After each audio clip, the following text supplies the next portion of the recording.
Sal Capaccio with us now on the West Her Hotline. Sal, what kind of day have you had? Busy one, very packed. This will be our life, gentlemen, pretty much Wednesdays and Thursdays. I guess not as much Wednesdays and Thursdays this year because the Bills don't play as many Sundays, but when they play on Sundays, this will be our life, Wednesdays and Thursdays. Joe Brady having a later practice than what Sean McDermott had today was an example. Like, he spoke at 1:45. The team was on the field at 2:15. They wrapped up at about 4. I literally just walked into Studio Capaccio in Buffalo, like got home, and I'm doing this now. Like, this is what it's going to be like compared to the last 9 years of having practices at 12:30 p.m. and then you're done by 2:30, and then you have a little time to kind of get everything done. So it definitely is going to be an adjustment. Do we need to move the time of our show? Maybe to like 10, Maybe, 11? sure, you can do that. Yeah. Catch sure. you before all this, although It's, but new the time in the part corner on the YouTube screen. New time. New time. Yeah, that's exactly right. Value added. But with so many non-Sunday games, I don't know. It's a moving target anyway, right? It always is with us and with them playing. But when they have their normal weekly practice schedule, it's going to look much more like this than it would be under Sean McDermott, which is to say just later in the day.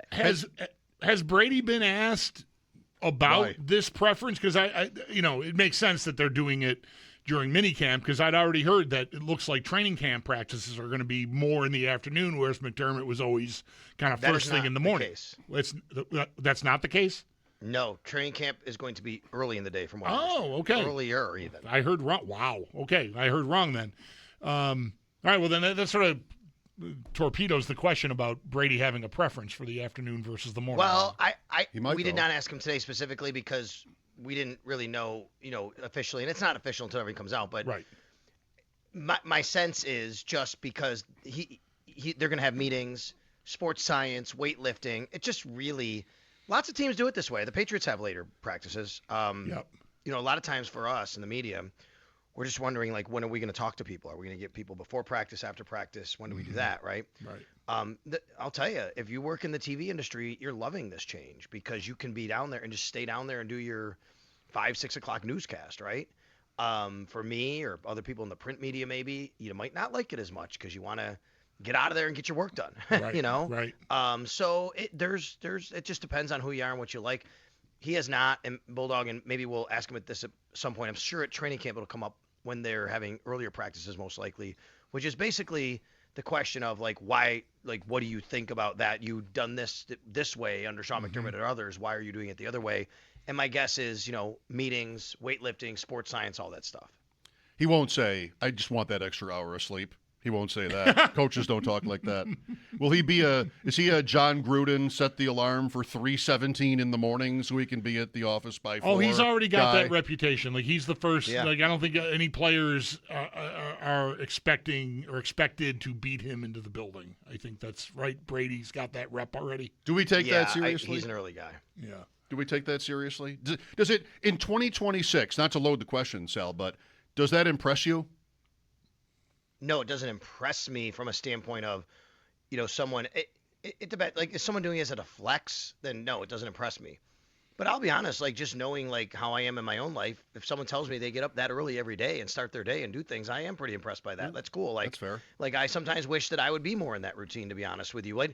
Like when I get up in the morning and I get my workout in, I feel so much better. And the days I don't, I'm like, man, I should have worked out this morning, and I didn't. So when someone can do that, I have a lot of respect for that. That's fair. I'm glad you said that. Yeah, I totally agree with that. Everything you said. Like, if I don't do something physical between like 9 a.m. and noon, I feel like I've let because what am I doing? I'm just sitting all day looking guilty. at Twitter all day. Like, what am I doing? Yeah. I just think sometimes, because I want to be fair here, but sometimes it sounds like the coach is telling you that to impress you.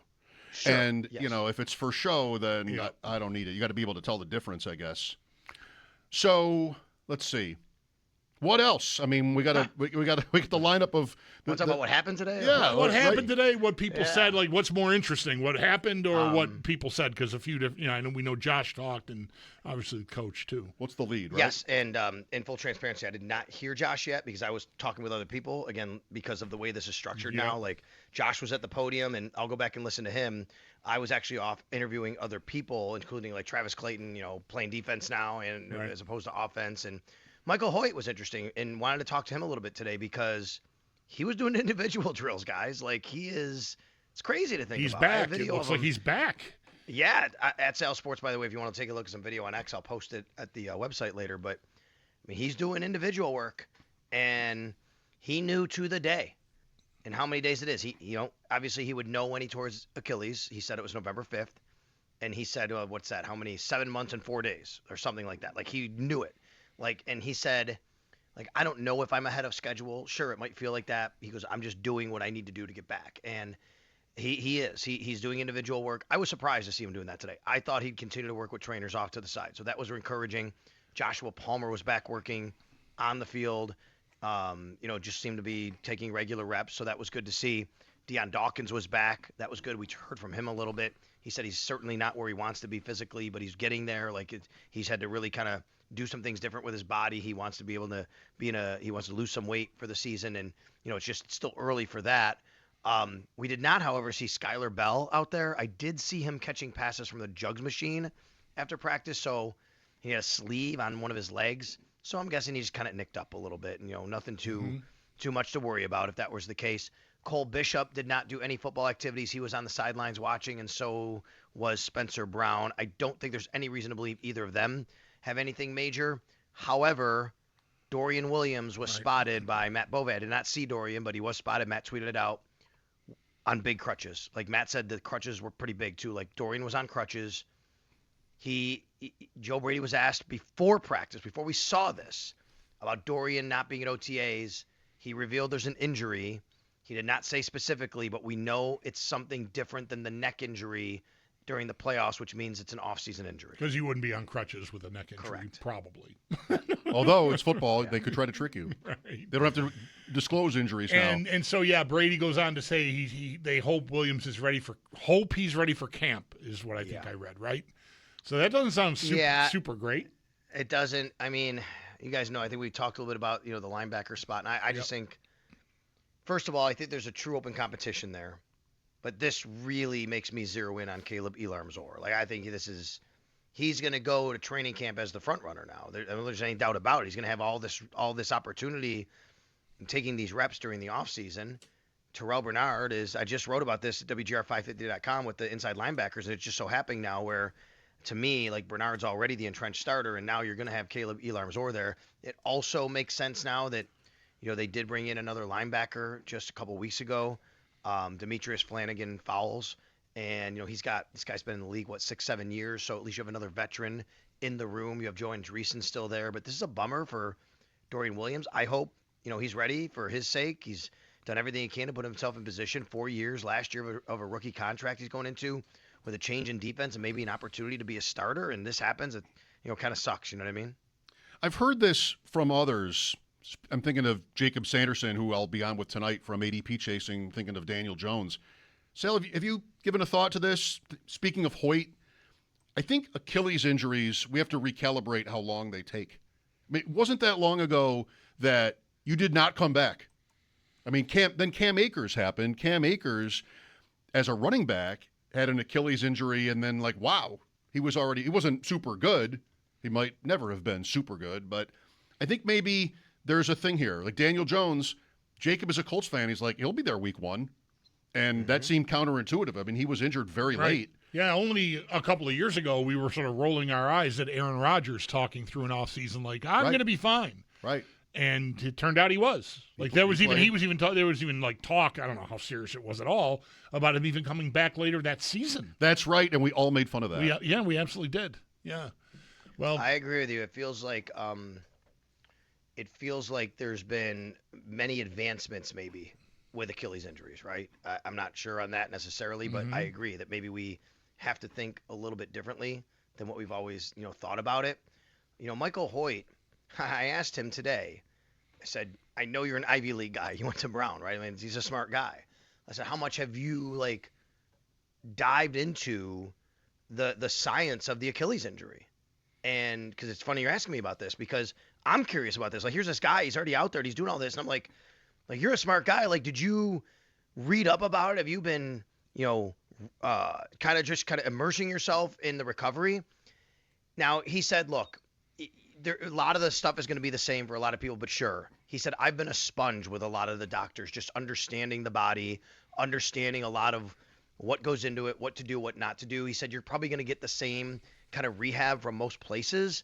But sure, and that doesn't surprise me. Michael Hoyt's a very, very intelligent man, and I figured that this would be the case with him. Sal Capaccio with us on the Wester Hotline. Minicamp for the Bills this week.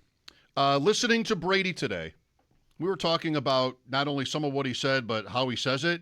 I've had this little bit of a bug of my own when it comes to him because he kind of just, in a fast sort of way, says everything, covers all the bases. Talk fast. He talks fast, and he kind of covers every possible answer to the question so as, not to, I guess, perhaps expose himself in some way. So, like, after it's a little bit of a date on the calendar today, the first day where everybody has to be there. Did he give you any sort of impression about anything that was different or fresh? No. It's funny you say that. I think I talk fast. So, Joe Brady, I think he talks fast. So, I mean, that's really nothing wrong with that. Listen to him. Nothing wrong with that. I don't know if I wouldn't say different, Mike, but like when he was asked, so he comes out to his press conference. Sometimes the way this works is people open up with a statement. You're kind of waiting for them to talk. Mm-hmm.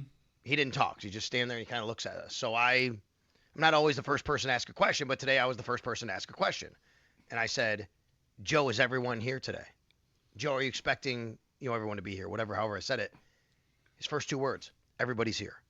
He said, love the attendance we've had. Everybody's here. And then he was asked a follow-up question about guys who weren't here, like James Cook. And he said something to the effect of, look, you'd love everybody to be here throughout everything. It's just, but I've been in contact with these guys. And that was the first sense I got where he was saying, like, yeah, you know what? A few of these guys have missed some things, and we need to get them back, making sure. And not that he's mad at him or anything, but you want to get full attendance now. But, you're a first-year head coach. You wish maybe you had full attendance. And it's unrealistic, but there were some key guys maybe not here. And now they're here, and he's super happy about that. But that was the first time I got him. I kind of got the feeling that he was, talking about guys not being here, and that would have been nice if they were here. Does that include, not to throw you a curveball, does that include Tyler Bass? You mean not being here? Being there, like if everybody's here, he's there, right? He's under contract, isn't he?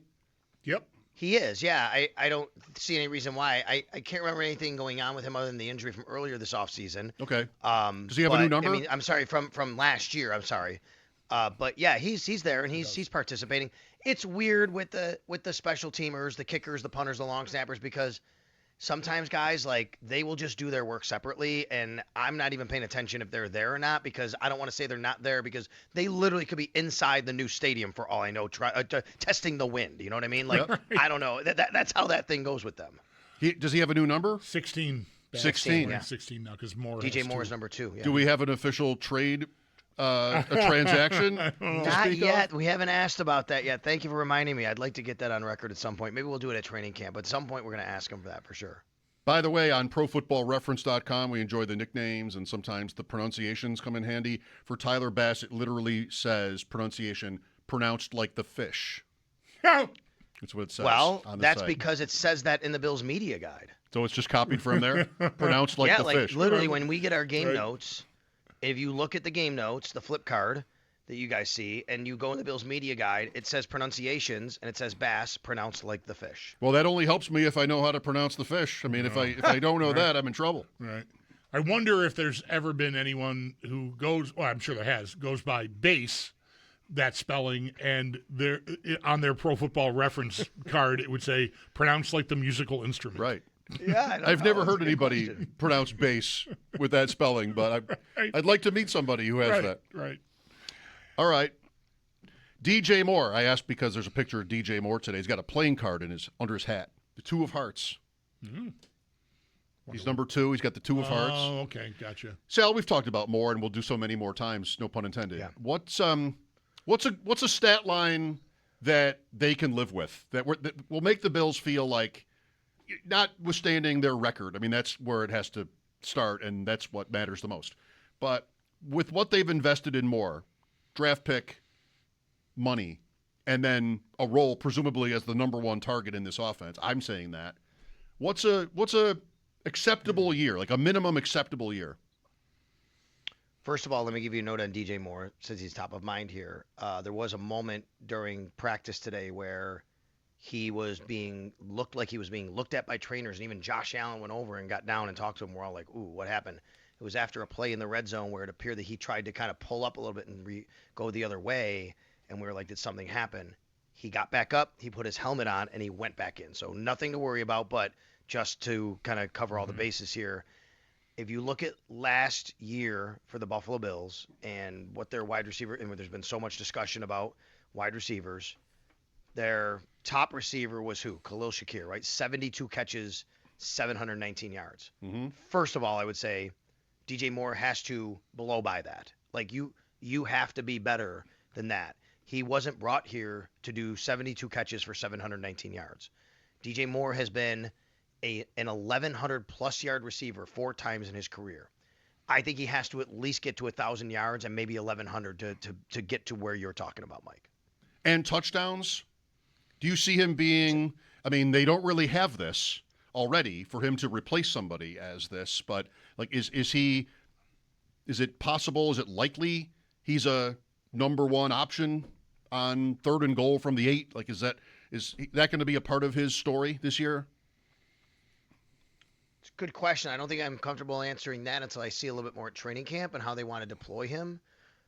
But my initial reaction to everything I've heard about DJ Moore and watching him, there is no situation where he won't be on the field, or at least they won't hesitate to put him on the field. Mm-hmm. Last year, I mean, the Bills had a prolific offense, explosive plays, great season. 11 touchdown passes went to wide receivers. Coleman tied for the most. You think of Coleman all the time as like what he isn't. 4, right? 4 with Shakir, and then it's 1 each for Shavers, Gabe Davis, and Curtis Samuel, regular season. Yeah. Knox and Kincaid had 4 and 5 respectively. Too. They're not receivers, but right. You have big rushing touchdown years from Allen every year. Cook broke the franchise record 2 years ago in touchdown rushes. Doesn't have to be one way, but there's been room here for somebody. Not that Moore is a huge target exactly, but there's been room for somebody to elevate in this area. I mean, if Dalton Kincaid stays healthy, I think Dalton Kincaid is a much bigger better proposition to be that guy. I think they would love to use Dalton Kincaid in that way. He is so athletic.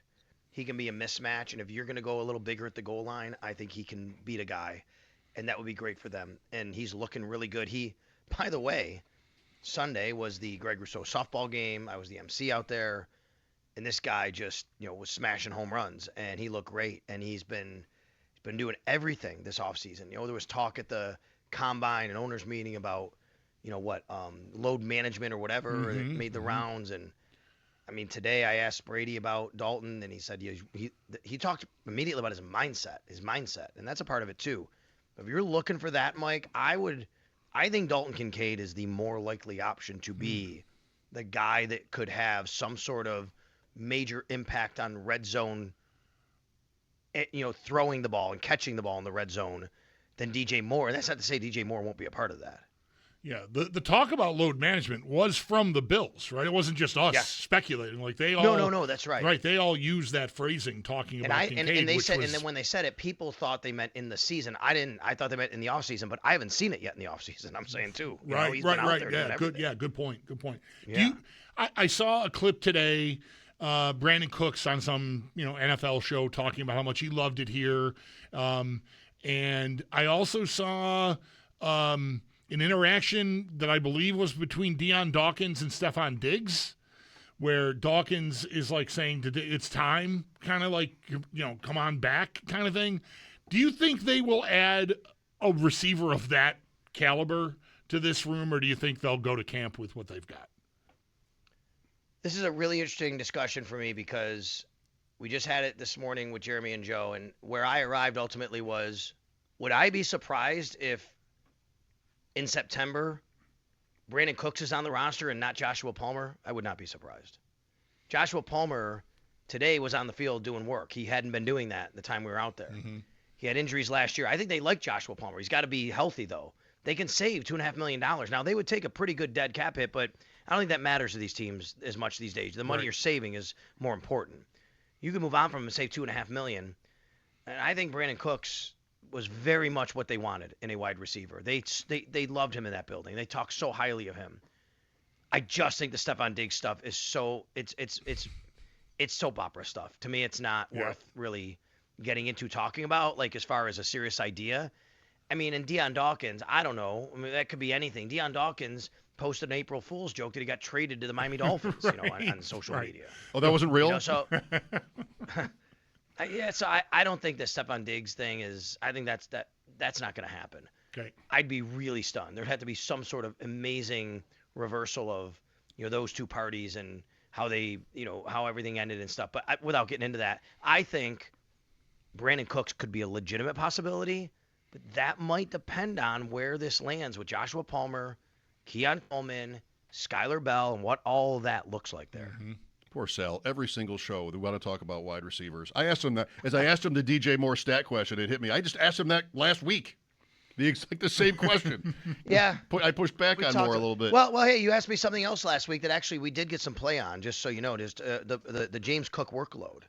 Yeah. Brady was asked about it today, and what he said was, and I can actually read the quote back because your pals over there at Sleeper quoted me on Twitter there, Mike. Oh. And they put it on Sleeper NFL. Can't have the mindset of how many carries he's going to have. He played at such a high level last year, but I would love to have opportunities to get Ray Davis and Ty Johnson the ball. That's what Brady said today. Yeah, that's one of those where he says kind of everything. 385 touches for Cook last year, including playoffs. Pretty, or is that he took right? one today. Like, they can't hit each other, right? You run through the hole, defenders get in there, they put an arm on you. That's the kind of time we're in. But he had a run today that was just, he has not missed a beat. It looked exactly like one of those touchdown runs where he just gets into the hole and explodes and takes it to the house. And it looked just like that today. And I'm like, all right, well, that's James Cook. 385 is the number. It's a lot. Right, it was 342 in the regular season, so that tracks. Thank you, Sal. Talk to you tomorrow, I bet. You got it, guys.